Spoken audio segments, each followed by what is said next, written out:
Yes, sirree. Great to have you with us on the program today, El Rushbo. Here is Tim in Washington, D.C. Welcome, sir. Great to have you. Hey, Rush. Great honor.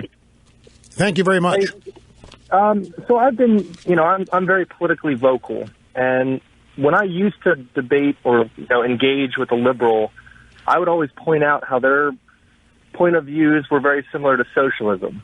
And before, they would deny it. They would fight, say, oh, no, I'm not a socialist. Well, now it seems like they embrace it. I mean, they have a candidate running who's openly socialist.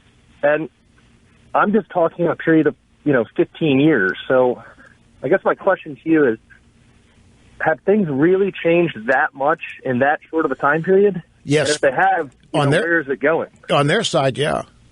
No question it has. They are all in now. It used to be that calling them liberal enraged them. I mean, before I remember. Yeah, but I'm talking 10 or 15 years ago. They would fight. Oh no, that's not socialism. Well, that's right. 10 years ago, 15, you'd call them liberal, and they would get upset. If you call them socialist, they would become enraged. Today, they're happy to be socialists. It's changed that much in that little of time. Then where is it going? I don't think it's been that long. I think the change. Where was all this during the 8 years of Bush? I think this change has been more overnight than just last 10 to 15 years. Now, it may be that these people have always been there beneath the surface. Well, they have been. They've always been who they are. We're talking about comfort with labels. I think the election of Obama has inspired and encouraged a bunch of them to just be honest about who they are.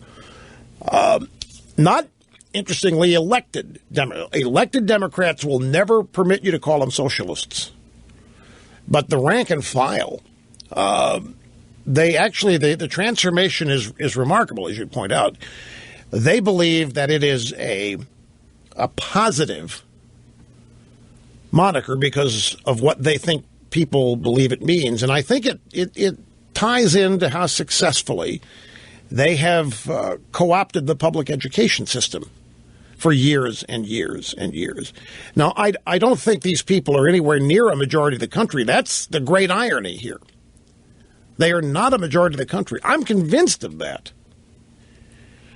We have not reached tipping point. Now, we're probably closer than we would like to admit, but they do not have guaranteed victory every election.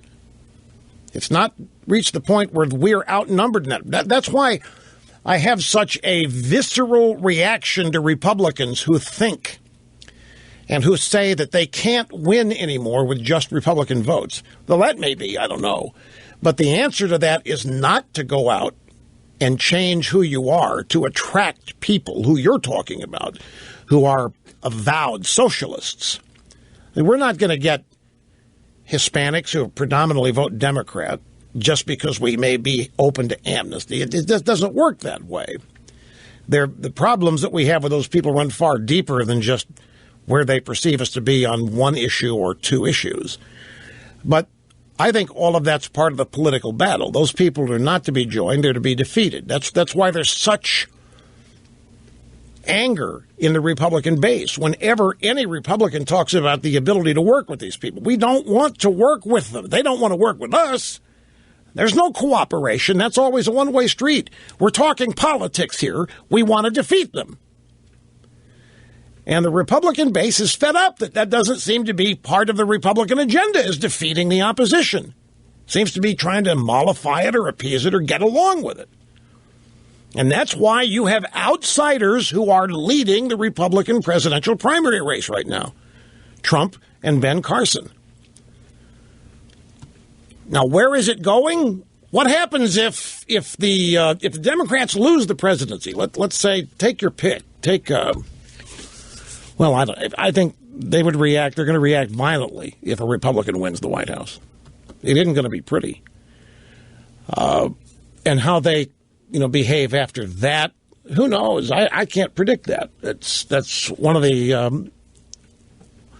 one of the fun aspects of having a job like this is you don't know what's going to happen day to day. I mean, I can predict what liberals are going to say, and I can tell you what they believe, and I can tell you what they think. But how they're going to react can also predict that. But how it's going to manifest itself in terms of how they label themselves going forward, the one thing they've mastered is even when they lose, they do not act like it. And because they have the media, they continue to act like they still won, or they are still running the show, or still leading the show. And the winners, the Republicans, are still treated as the outsiders, or as the aliens, or what have you. And so it's kind of hard to say, but I'm like you. This seemingly overnight change, not just in them, but in the whole culture of the country, has been something I have been extremely curious about. Tim, thanks for the call.